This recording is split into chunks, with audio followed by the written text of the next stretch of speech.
Hello and welcome to another instalment of the Civitas podcast. Today we're here to discuss globalisation and the fate of the European Union. With borders restored, free movement of goods and people ended, the plummeting aviation industry, global supply chains interrupted, increasing talk of onshoring and discontent among European Union member states comparable only to the Eurozone crisis. Is coronavirus the final nail in the coffin of globalisation, or does globalisation provide us with the solution? Here with me to discuss this is Professor Michael Rainsborough, Professor of Strategic Studies at King's College London, and Darren Grimes, Conservative commentator and prominent Leave activist. Thank you for joining me both. Thank you. Thank you. So I'd like to kick off first with a question to you, Michael. Would you be able to give us a sense of a brief history of globalisation as an ideology? And do you think that we are seeing the re-emergence of the nation state in global politics? Sure. Well, first of all, thank you for having me on. So, globalisation, it's one of those sort of buzzwords, isn't it, that we all tend to sort of use from time to time, trips off the tongue quite regularly. When it comes to trying to pin it down, it is quite elusive, although it is a thing, and I think we can sort of distill its essence by saying that it is it's a combination of two things. First of all, it's a real or tangible manifestation of economic and technological developments, which mean that our world is increasingly connected. It's a world of transnational connectivity, hyperconnectivity, as some people call it, and that can include everything from ease of air travel to the whole internet phenomenon. At the touch of a computer screen, we can retrieve any kind of information that we would like, combined with all sorts of other economic manifestations as well. It's a sort of synonym for free trade or certainly rapid movements of capital, and it's also a synonym for the ability to offshore manufacturing capacities around the world. So it's a combination of all these things. So that's the economic component of globalization. And depending how far you want to push that back, you can say that globalization has been kind of ongoing since the Industrial Revolution. But for all practical purposes, I think we can chart that particular hyper-connectivity really from the early 1990s and the dawn of the internet. Let's mark it that way. But the second, so that is globalization as a technical, as a technological, as an actual thing, as a manifestation, things that we can probably detect and discern all around us, and things which are probably to a greater extent here to stay. We can't do a great deal to sort of change things about that. And then it comes to the second component of globalization, which is for me, is the really sort of contestable and interesting sort of part of it, which is the political and philosophical interpretations that you can put on all of that. And the way that globalization as an ideology has formed, and again, its sort of origins we can date roughly from the early 1990s, the end of the Cold War, when you began to have ideas that the world was converging on a certain path, which was leading towards a single integrated world order. It wasn't always expressed in quite that way at the beginning, but nevertheless, that was the strong implications of it. And the first intimation of that was Francis Fukuyama's End of History thesis, the whole idea that the Cold War had resulted in a victory for the ideology of liberal democracy, and that there were no other ideological competitors, either communism or fascism, and that the world was somehow embarked on a path that was to lead to a systematic sort of convergence towards humanitarian norms, to norms of redistributed justice, all that kind of thing. Those sorts of things were often overlaid later by what we might want to call globalist advocates, but that's where the whole origins of the idea of globalization as a political understanding tend to reside.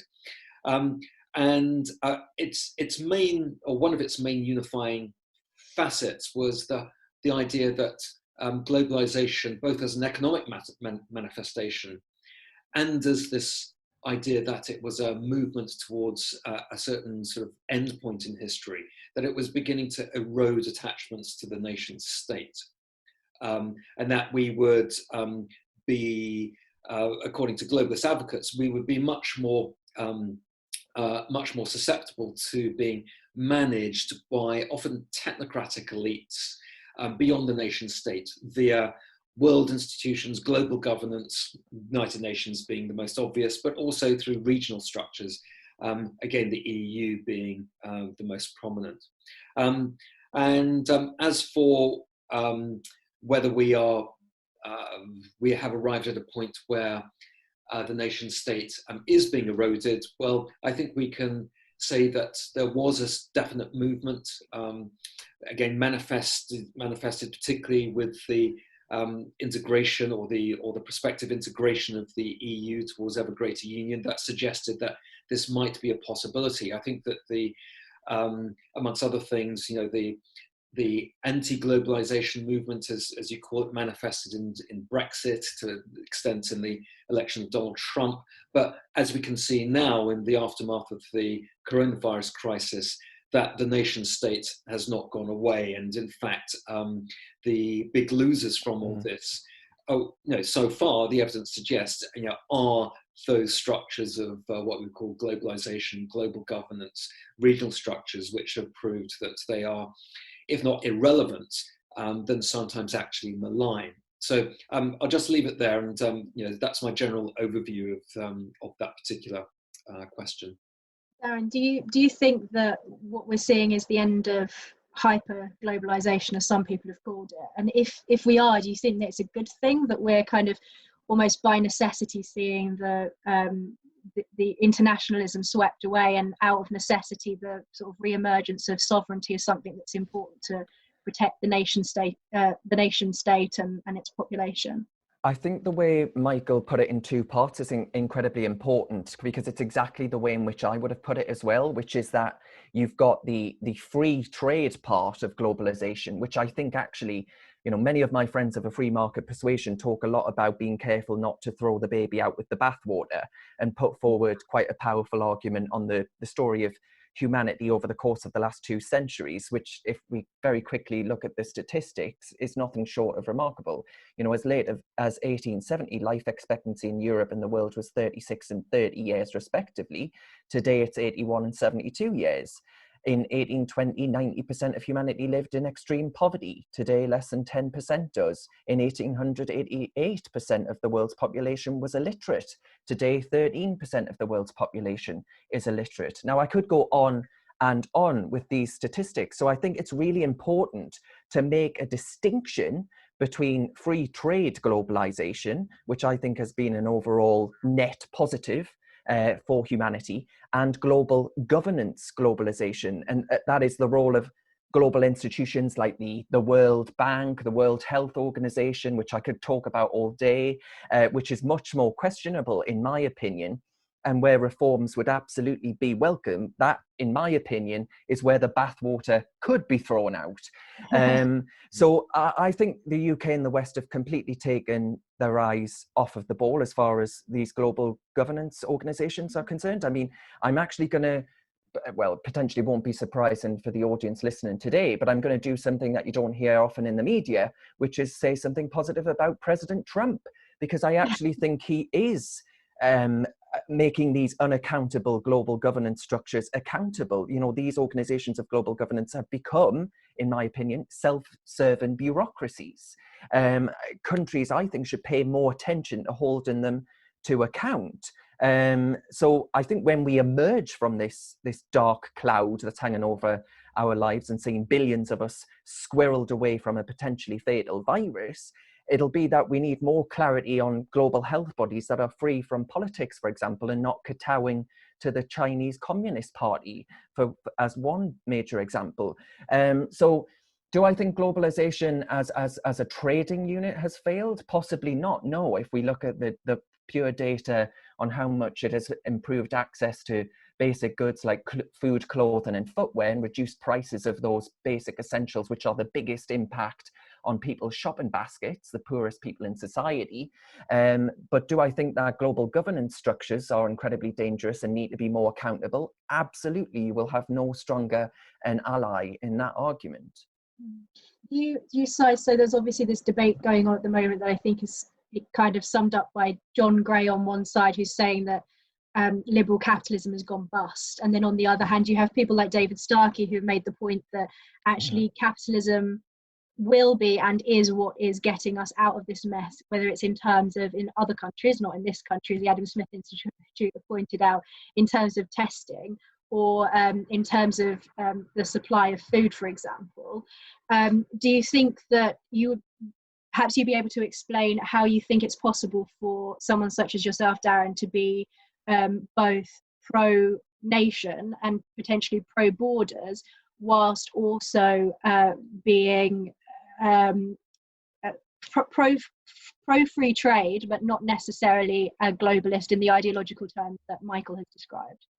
Because I think Michael is absolutely right to point out that it's a complete anachronism to believe that the world is going to be divided in these big blocks, right? That was the whole idea of the European Union, that we all needed to be part of a big block in order to protect ourselves and in order to have any future power and sway in the world in 2020. That has clearly not been the case. You know, it is small agile units. It is an agile nation state that has been necessary and needed to get. I'm absolutely. It won't surprise you to hear me say this, Emma, but I'm absolutely delighted that the United Kingdom has left the European Union at this moment, because it is agile enough. It is able to respond to the economic shock in a way in which the likes of Italy and Spain are just unable to do. You know, they can't devalue their currency, they can't print money, they can't get themselves out of this mess that the single currency, that asphyxiating single currency, has placed them in.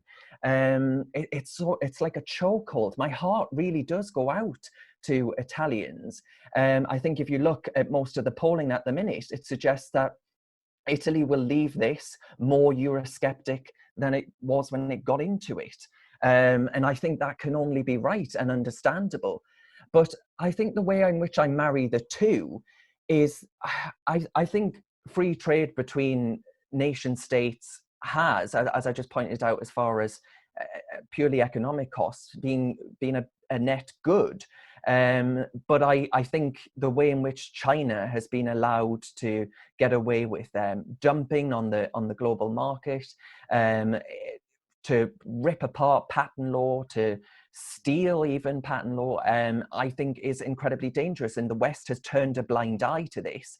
It's allowed them to take advantage of global governance structures as far as the United Nations is concerned.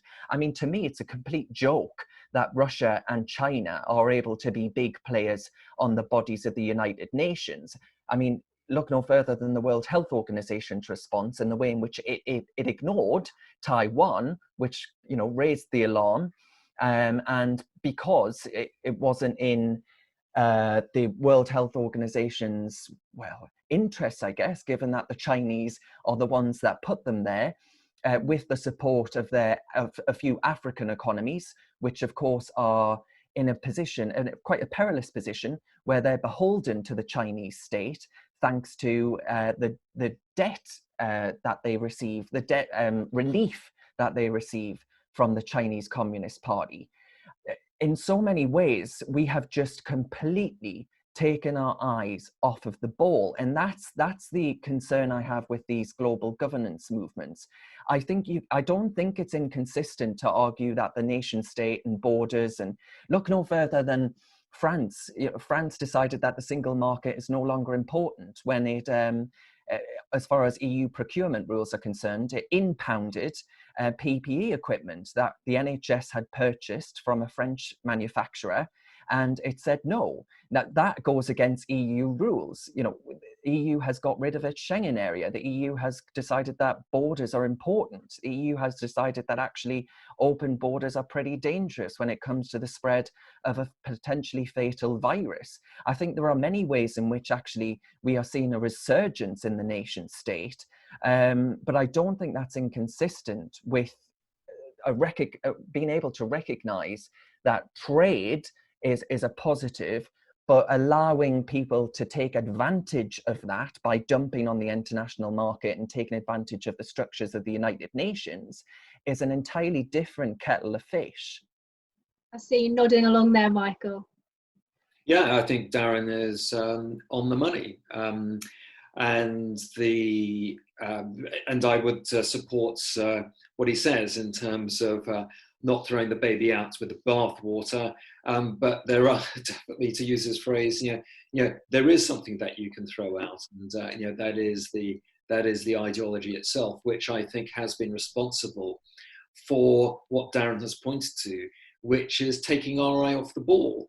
And I think the key question which people in responsible positions of power should be asking themselves, or should ask themselves once we're through with all this, is how do we let this happen? How do we let this happen to ourselves? Why did we allow our economic preeminence and our prestige to be relinquished so easily? Mm-hmm. No? And that is, to me, that's a very curious question, which I think I only have the provisional answer to, but I think it resides, at least in part, to the fact that what we would call our political establishments, the global political elites, have, to a greater degree, bought in to this particular worldview that sounds extremely benign and very benevolent, and gives you a lot of self-satisfaction that you are on the right side of history and that you are progressing towards some end point where there will be some sort of universal reconciliation, but doesn't actually take into account the verities in the international system, which have been enunciated not simply by me or Darren or you, but have been at play in politics, in political thought, for over 2 millennia. Ever since the thinkers of classical Greece, and extending through numerous systems of political thought, which have accentuated the fact that the international system is a domain of power and struggle, where idealism is something which is going to be exploited by stronger powers in that system. And so what that tends to lead to is, or what I think it's led to, is a situation in which liberal states have lost their, and we can see this in our domestic politics as much as anything else, have lost a lot of their moral compass, if you like, or certainly their inner strength to actually understand what it is which makes those states effective, both economically and politically. And as a consequence, people don't seem to understand that in order to have a strong liberal order, you need strong liberal states, not multinational institutions which can be corrupted and manipulated by stronger powers.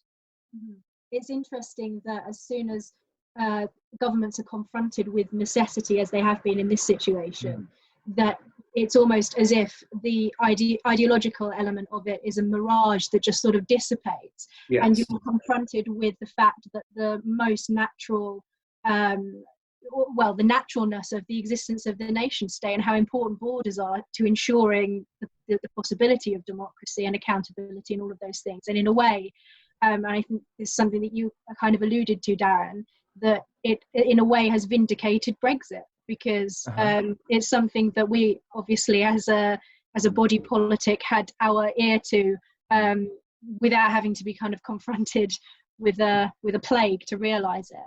I just wanted to kind of steer slightly towards the trade aspect of this, because you mentioned China. So one of the things that has been raised time and time again over the last couple of weeks is the issue of the fragility of global supply chains and our reliance on authoritarian states like China for particular the production of particular things, and that dependency could potentially be weaponized. Now, some people have said that we need to be, it's not necessarily globalization, we need to kind of start onshoring a lot of our production. Some people have said that this would be impossible anyway. But that potentially we need to be diversifying our supply chains so that we're not reliant on these authoritarian governments, and that these things can't be weaponized against us. And others have pointed out that it's more of an issue with just-in-time manufacturing processes that focus more on cheapness and efficiency, even if it's unstable, and that potentially in the future we'll be looking more at risks rather than costs in that sense. And whether it may be the case that we should start to look, rather than in terms of cost, at selective, more strategic way of trading, so that we're not ceding geopolitical advantage to countries like Russia or China that have a monopoly over particular aspects, in particular supply chains, for example. What do you think of that, Darren? Well, I think COVID-19 has obviously exposed the fragility of the ultra globalized economy, but I don't necessarily think that will come down to government intervention. I think it will happen organically. I think it will now happen on its own. You know, if we look at EU member states like Germany, entirely reliant upon the Chinese being part of their global trading system, right? Because if you think about BMW and their car manufacturing networks, the Trump's tariffs have actually been massively hit Germany, because they have China as part of that exporting, the part of their exporting market, which then is hit by US tariffs into the US market. So there are so many ways where I think before COVID-19, the EU was having to think about all of these questions relating to China. As far that was entirely down to the EU supporting Iran, the state of Iran, over the United States. I personally think that was a mistake, and the UK, of course, sided with the EU on this point. I think we should have sided with America on this. But I think what's really interesting is that we are having to rethink all of these foreign policy decisions that we've made over the past year or two, which I think have been absolutely insane. Look no further than asking Huawei to build our 5G infrastructure. I think that was a really short-sighted decision, and it goes right to the heart of your question, Emma, which was, will we look at purely beyond economic cost? And of course, the only reason we went with Huawei was because we decided that it would be cheaper. But I think there is, it is a fool's game, basically, to go for really cheap Chinese goods just to save a buck or two here or there. I think the security concerns are obviously not insignificant. I also think the idea that actually some of this Huawei tech might be, well, not work as well as we want it to, or last as long as we want it to, given all of the dodgy, benevolent Chinese friends over recent weeks. I think there are so many questions, but there is supposed to be, I think the review of the UK's defence and security and foreign policy has been put on hold. And I probably think actually it's a good thing it has been put on hold, because I think that review is so incredibly important now, because it has to take into account all of these things that you've just mentioned in your question. So I'd like to see not just the United Kingdom, but the whole of the West, especially the Five Eyes intelligence sharing partners, start to think about how we address these questions moving forward. And the whole UN structure, the whole global governance structure, the whole, liberal ideology that has got us, I think, into this mess and ended up making China disproportionately powerful, needs to be addressed and needs to be looked at again. What do you think, Michael? Yeah, no, I think Darren's exactly right. And one of the interesting things is, why China has been allowed to gain this position of dominance. And again, just linking it back to the thesis of globalization as an ideology. So globalist advocates would maintain, or whether they do now, I don't know, but they would have maintained that as a result of China opening up to the world and being admitted into the World Trade Organization and being admitted into world structures as a good global citizen, that the charms of world trade and all this transnational connectivity would eventually seduce the Chinese along the road to political liberalization. And we now know that that isn't the case. Mm-hmm. And so if you think about the ideas of free trade, and as Darren says, broadly speaking, I think few of us would actually want to see that system completely overturned, and we go back to some idea of self-sustenance or anything like that. Relying on global supply chains may be all well and good, except if that global supply chain is located in the People's Republic of China, that is a problem, because in the end, political values matter. It might be less of a problem if that global supply chain was principally located in, I don't know, just off the top of my head, Japan or South Korea, countries which broadly are on sides with the whole idea of democratic systems of accountability and governance and share broad values that I think most of us would adhere to. But the Chinese communist state does not. And that is a big problem. Incidentally, I'll just go back to your earlier point of what Darren also made, which is how Brexit came just in time. And it's a supreme irony, I think, that I don't know if you recall that we were told ad nauseam that one of the reasons Britain had to remain in the EU was because we needed to be part of this larger trading and political bloc in order to stand up to the likes of China. And it now stands revealed that that being a member of the EU does not protect you from from the likes of China, renders you even more vulnerable to it. In the sense that the EU is part of this sort of global order, which global governance order, which actually has rendered China even more powerful in the first place. So, yeah. I think that's absolutely right. I mean, the New York Times, I don't know if you've seen this, but the New York Times, which isn't exactly a bastion of Eurosceptic thought, but they recently noted that the question you should be asking is not whether or not the EU will survive, because it will, but rather what is the point of a union that cannot find unity when unity is needed most? And, I think that is the question. The inherent instability, obviously, was something that came up with the Eurozone, but I remember at the beginning of this year when everyone was talking about, where will we be in 10 years time, what will we be discussing then? And I was talking to some of my Eurosceptic economist friends who were saying that the inherent sort of structural tensions within the EU makes it completely unsustainable long term.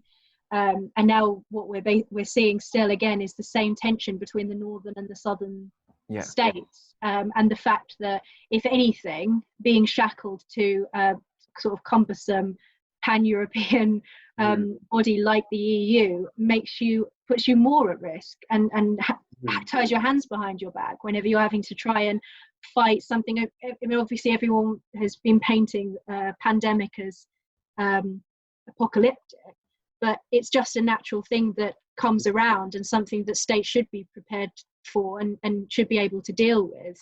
And the fact that if an organization like the EU makes it impossible for countries like Italy to be able to respond to that in an effective way, then obviously that organization is not something that any sovereign nation state should ever want to be part of. Yeah. No, I think that's right. And the way that I would tend to approach this from a rather academic point of view is to say, what level of evidence is sufficient for even advocates of these grandiose political projects to say it has been disproven? Time and time again, we have been shown evidence of the disutility of structures like the EU, whether it's the failure of the Eurozone, whether it's their dismal response to this crisis, whether it's failures in migration, etc., etc. At what level, can even people who are advocates of this project say, well, we have fallen far short of what we conceive this project to be all about, and therefore this project has been disproven. As has been said, the EU probably will survive, but it will survive because people, in the same way that the globalization advocacy will survive, it will survive because ideologies don't die in the face of evidence, because people will always cast around to find and to grasp onto any sort of crumbs that they can in order to validate their ideology. So it's not necessarily going to go away. I think all of the evidence suggests that any objective reading of what has gone on, that these projects have been severely diminished. In terms of returning slightly to the vindication of Brexit. Before Brexit, and this is something that has been talked about, I think, in the last couple of weeks, that what we're seeing now and will potentially see as a result of this will be just a hastening of trends that we were already seeing, trends towards deglobalization, trends towards localization. And in the context of Brexit, what has been described as the Great Realignment. I was wondering if either of you have any ideas on how you see the virus impacting on this obviously in terms of geopolitics, but in terms of specifically domestic politics, how this might play into that shift towards localism or collectivism, or whether actually we might end up with the absolute opposite and we might see a shift towards a bigger state, as we tend to after crises like the First World War, the Second World War, and the beginning of the NHS.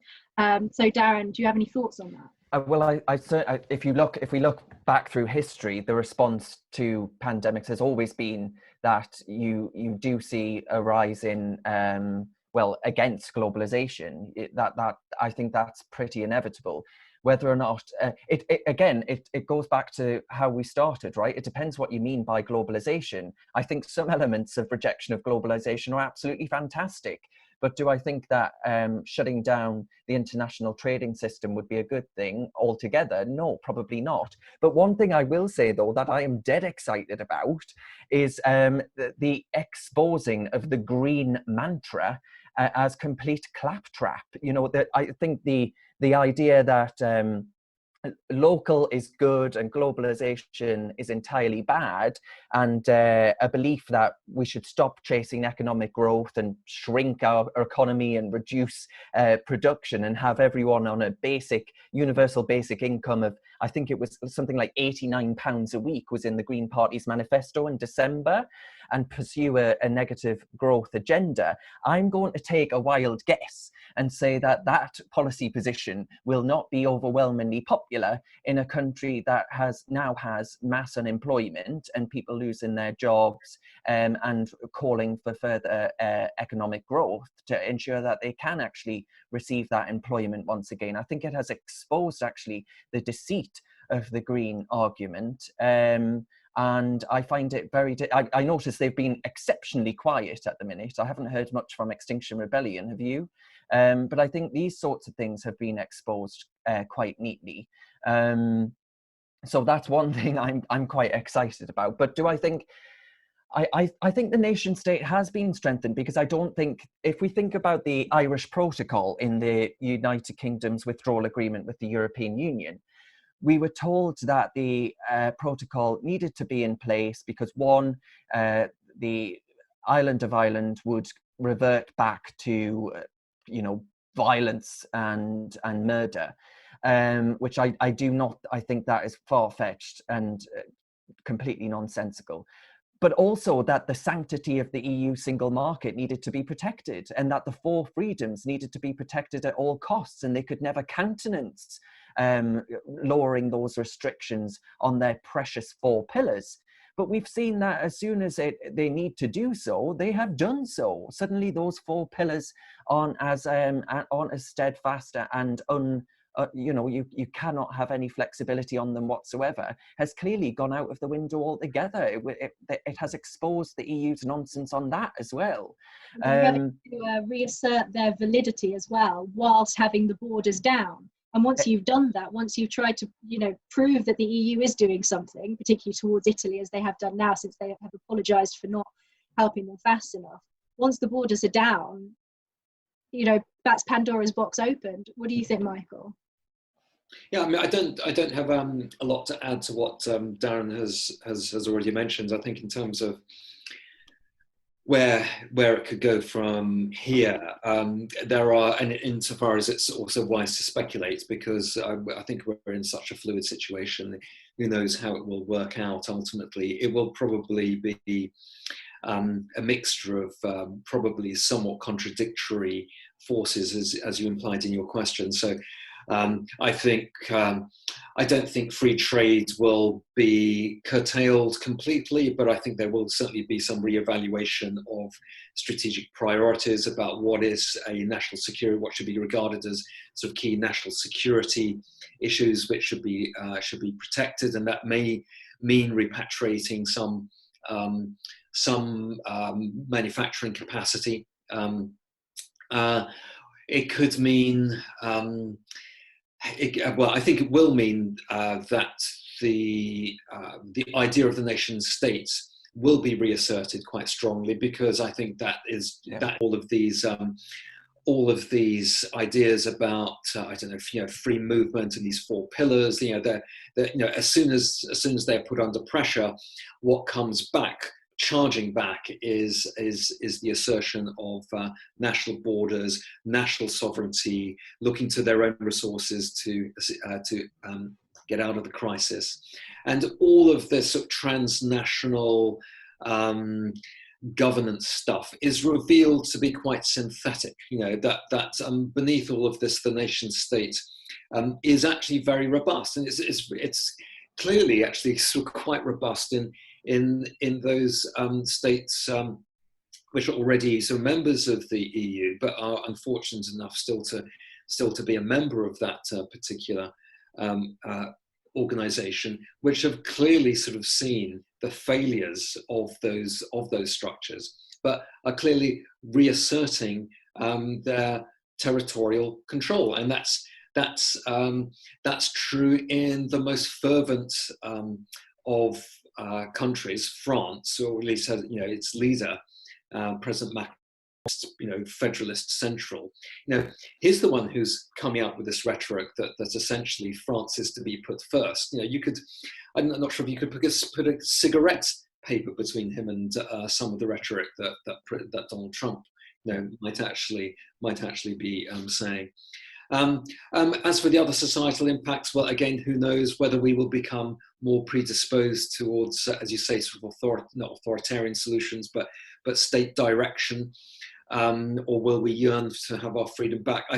To be honest with you, I genuinely don't know. I'd like to think that we would yearn to sort of get back to the way that things were, and that we would not feel ourselves to be too reliant on the state. But in the end, who's to say? I think so. I mean, let's look at the state bureaucracies that are supposed to be getting us out of this crisis, like Public Health England, right? The centralised, over-centralised, manically centralised bureaucracy that has completely failed. It's actually been voluntary charity, people volunteering to do work for the National Health Service, to the point where the National Health Service had to turn around and say, "I'm really sorry, pet, but we cannot let you in. There are too many of you coming forward." I think actually the coronavirus crisis has been pretty bad for state bureaucracies, and a big state mantra, and pretty good for voluntary charity and private individuals. But I could be completely wrong. You're right. Sorry, your camera's froze slightly there for a little bit. Just back to the point that you made about the EU. Obviously, there are various EU leaders, including the Italian Prime Minister Giuseppe Conte, and the Serbian Prime Minister especially, particularly harsh, said that the European solidarity was a fairy tale. Obviously, there's a lot of concern across the continent that the EU's behaviour, particularly at the beginning of this crisis, have shown it to be I'd say unfit for purpose, but what is its purpose? That's an entirely separate question. And there's all of this footage, of course, of the Italian mayors who were tying up the European Union flag. Do you think that we will see the breakup of the European Union? Because as Darren, you mentioned earlier about the Euroscepticism in Italy, I've got the statistics here, and it's 88% of Italians said that they felt that the EU had failed to support Italy. And 67% said that the EU membership was a disadvantage. Do you think that this might be a turning point where Eurosceptic movements that have been quite prominent in Italy and in the Netherlands and other states, because obviously the Netherlands are going to be probably one of the, and Germany as well, net contributors in holding up those weaker southern states? And that's obviously a problem for them, and one of the driving forces of Euroscepticism in both the richer countries and the poorer countries. Do you think this might be a turning point where they will think that actually being part of the Eurozone is not necessarily the thing that's really got them stuck in the mud and unable to leave the EU, but rather that they might think that actually this is an opportunity for us to leave, and that we have to do it for our national security, essentially, in that sense? What do you think? If we cast our minds back to our 2016 referendum on our membership of the EU, most of the arguments that proponents of our membership put forward were entirely economic. They said, don't vote leave, you will be poorer, you might lose your job, we depend on our benevolent masters in the European Union in order to survive from day to day and put food and sustain ourselves as a nation. But actually, if you look at the economic indicators from around EU nation states, 90% of the Dutch and 83% of the Germans describe their economic situation as good. In Italy, it was 17%, right? I think when you've got stats like that, which cast real doubt nation states are afforded, like Italy, from being an EU member state, where you've got the likes of Germany and perhaps the Netherlands doing quite well, but then Spain and Italy not doing so well at all, I think it does call into questions those arguments around the economics of EU membership. Whether or not I think that Italy are going to vote to leave, I don't know. That's another matter altogether, because if you think that Brexit was difficult, or a sort of a project that is quite difficult for our political leaders to wrap their tiny little minds around, can you imagine what leaving the Eurozone will be like? It will be a complete nightmare, and I do not envy the Italians for being put in this position. But for me, it calls into question the entire farce of the Eurozone and the euro currency to begin with. It has placed Italy and Spain and the other Greece into a straitjacket, which is choking their economies and putting them in a really asphyxiating position. So I don't envy them. Whether or not I think they'll leave the EU, I don't know. But do I think Euroscepticism will rise around Europe? Boy, you bet.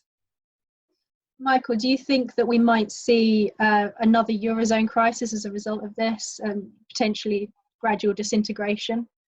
I think Darren summed it up very, very well, in the sense that none of us can predict the future, but what we can say is that what the crisis has clearly shown is that the European Union is a bloc which cannot sustain itself in the way that it were, and certainly the advocacy of the EU project would suggest that that this is all part of this strengthening of our sort of our economic systems and so forth. Clearly, clearly, that is not the case. It's rendered those countries which are still in the Eurozone bloc even more vulnerable to currency shocks. And again, as Darren says, who's to say whether the political effects of this will lead to the actual disintegration of the EU. The EU is an ideological project, so it is going to be very, very difficult to, or at least for some people, to tear themselves away from the whole idea that this is what they actually believe in. And when you have a belief system which is very entrenched, then no matter what kind of evidence is thrust before you, you are not, you're simply going to hold on to sort of grim death until something really does come along and finally shakes you out of your ideological kind of blinkers. But nevertheless, is a Eurozone crisis on the horizon? It seems to be. And it seems to be, and it probably is already, as has been shown by the fractiousness over the crisis and the difficulty of getting some sort of rescue plan together. And I think if the Eurozone or the EU does not actually fragment in terms of Italy or France or whoever deciding to leave the Eurozone or to decide to leave the EU altogether, what we can almost certainly say for sure is that this fractiousness is the EU's future. It is going to be continual sort of disharmony, and it will be nation states, the nation states within the EU struggling with this, struggling against its various other blocks within the EU, until such time that there is some kind of denouement. I don't know how that will present itself, or how it will work itself out. If I was a betting man, I would say that Brexit probably wouldn't be the last instance of a country wishing to leave the EU. But again, that's something which is pure speculation at this moment. But certainly, fractiousness and disharmony is the future.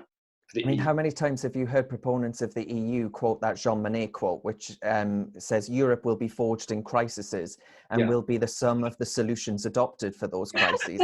I mean, no institution has been left looking so helpless than the EU. So if that's the case, it doesn't bode well for its future, does it? No, that's right, and that's a really good point you raised there, because I think again it shows that the extent of the delusion, really, which is at work here, and at least among some of the more sort of extreme advocates, which is that despite the manifest failures of the EU and of globalization, its advocates say, "Oh, look, here are the failures, here are the crises, which we have not dealt with, and the problem to those crises and to those failures is more, is more EU or exactly. more globalization."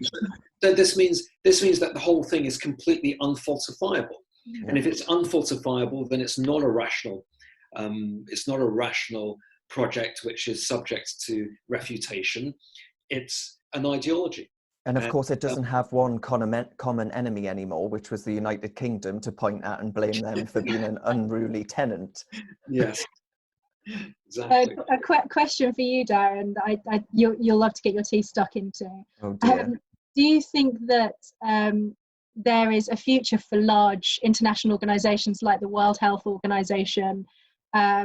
We were saying, Michael, about the ideology always requiring more of the thing that feeds it. Globalization needs more globalization. The EU always thinks the solution is more EU, and the World Health Organization seems to think that the solution is always more China.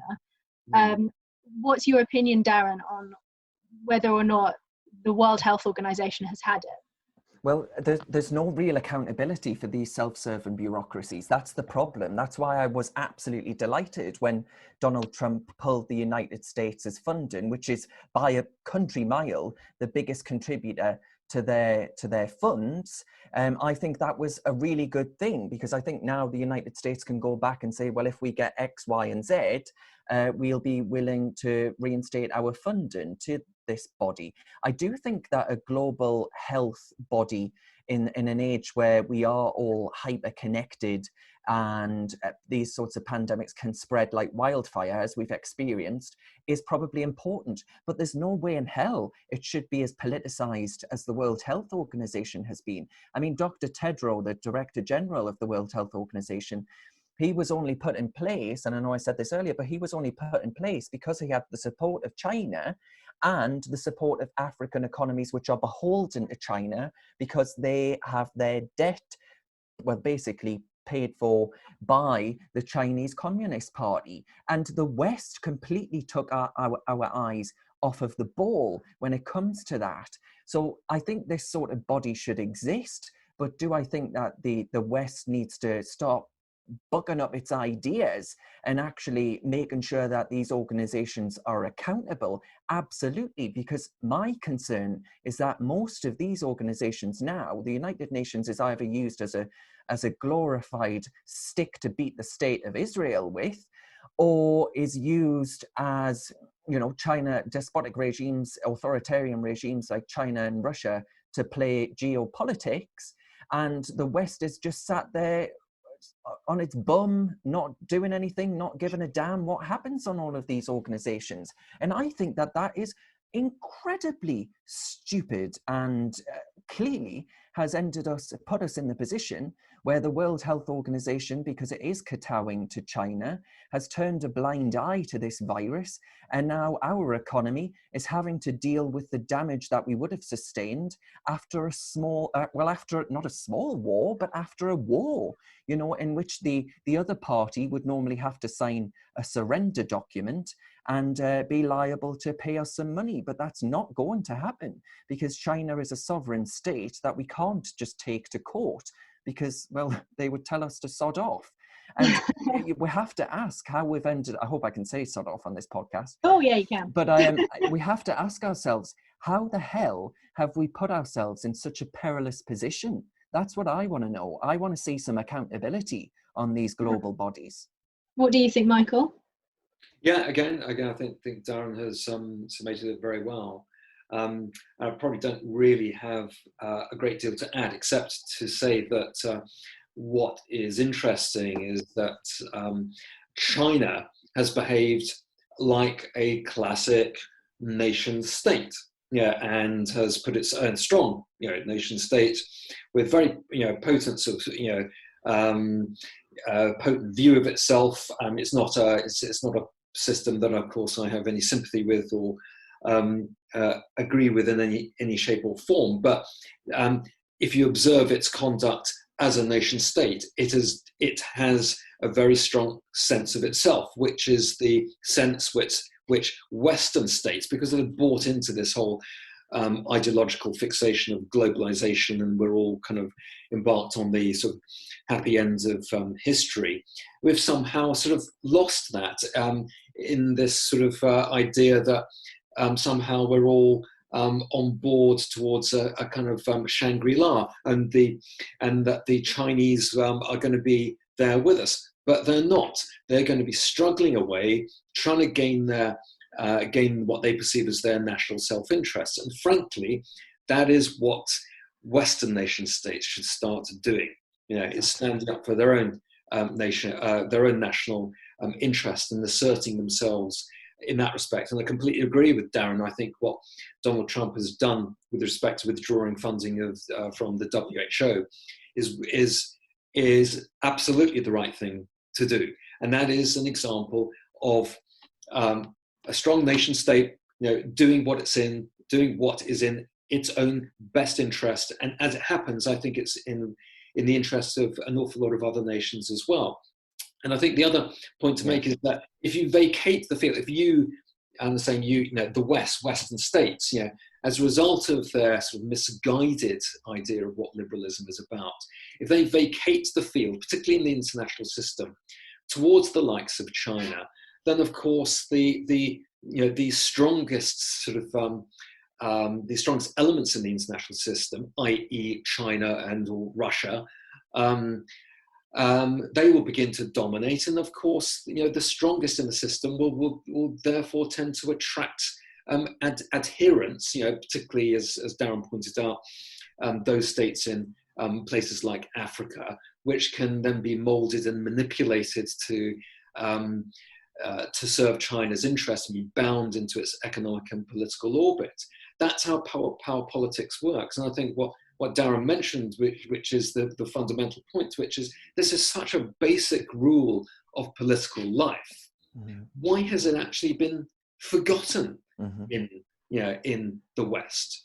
Why is it that we have allowed ourselves to be just rolled over like this? I think the answer is it's not overly complicated, but it is certainly very striking why this fundamental precept has just been sort of not adhered to, which is something which strikes me, and I'm sure it strikes a lot of people, as being just very, very obvious that strong states do what strong states do, and if you're not careful, you will be just ridden over by the juggernaut if you're not careful about trying to defend the values which are meaningful to you, but which the West, I think, is clearly not. Well, exactly. I mean, what is liberalism if it doesn't defend the institutions and the freedoms that we all take for granted and have clearly taken for granted before the spread of COVID-19? I mean, how many politicians have you ever heard about what China is doing in Africa?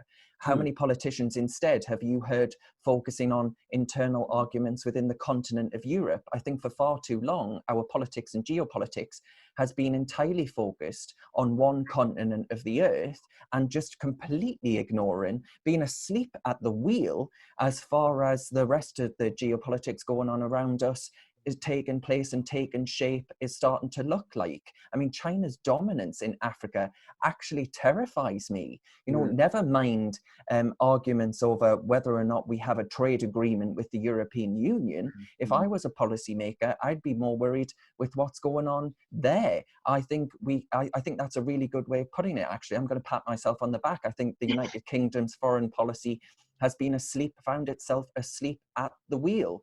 And it's time we woke up to the threat of China and its dominance around the world and started to get real to this, it was mentioned earlier, this Bill Clinton idea that bringing China into the global trading system, into the World Trade Organization, was going to somehow make it this kind liberal friend that we could call an ally. It's simply not going to happen. It's time to wake up and smell the coffee, I'm afraid. Yeah. And Donald Trump again was right when he said that China, we have to remember that China is not a normal state that we're dealing with. And as you say, Darren, maybe this will sort of give us a wake-up call and knock us into a more realistic and less weak and soft form of politics, actually almost enter into some kind of political maturity that we seem to have forgotten. I think the West will find its backbone, hopefully.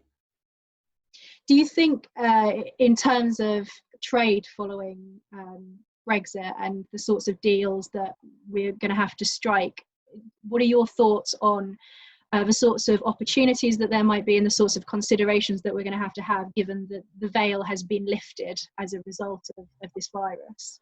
Well, put it this way, I don't think we're going to be signing an FTA with the Chinese Communist Party anytime soon.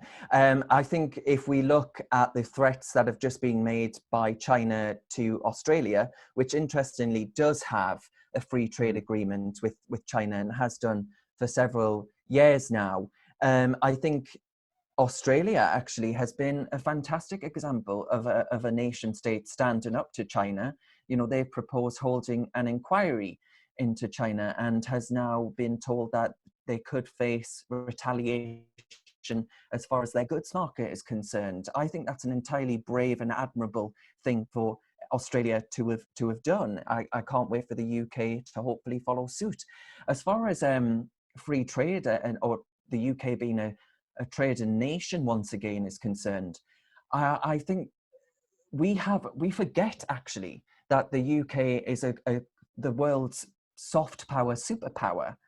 and we have so much clout in many areas, and I think actually it's refocusing on the likes of Japan, South Korea, you know, the Five Eyes countries, friends and allies around the world, and strengthening those alliances. That's going to be the way in which the United Kingdom, as far as its foreign policy, its international trade policy, can actually strengthen the West's response to China and ensure that we're not caught asleep at the wheel. So there's so many things that I think Brexit has come at exactly the right time for our response actually to China, because Germany is now so dependent on China that I don't see them anytime soon having any sort of retaliation against China. Michael? Yeah, I wouldn't dissent from any of that. It is very much the case that I think China is going to, or relations with China are going to come under a great deal of scrutiny. Or they certainly should do. I think it's fairly obvious that should be the case. And also, I would add simply that it's one of the interesting things to me is the way that particularly in this country, I think, in contrast to Australia, I think it's a very good counterexample there. I think the way that, and this is pre-Brexit, you know, I think this is going back to, I think, particularly people like ex-Chancellor George Osborne, who sort of proclaimed that Britain should be, I think his phrase was, Britain should be China's best partner in the West.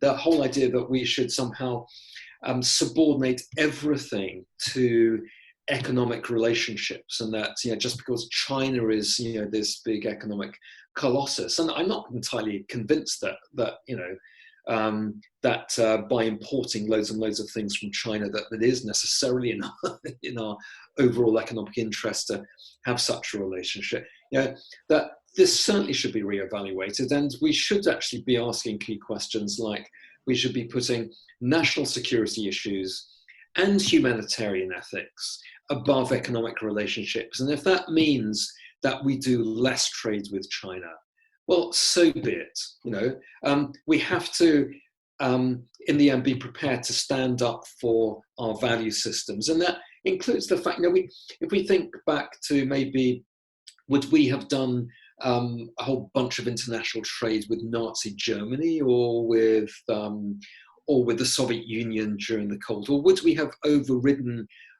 certain sort of key values which we hold dear in order just to sort of carry on trading with those sorts of regimes? If we bear in mind that China, as well as, you know, inflicting all of these problems as a result of the coronavirus on the world, or the Chinese state has, through its negligence, it is also a manifestly brutal, it runs a manifestly brutal internal regime, which represses its population, which runs an incredibly authoritarian Muslims in concentration camps, and does all sorts of things which we would find abhorrent.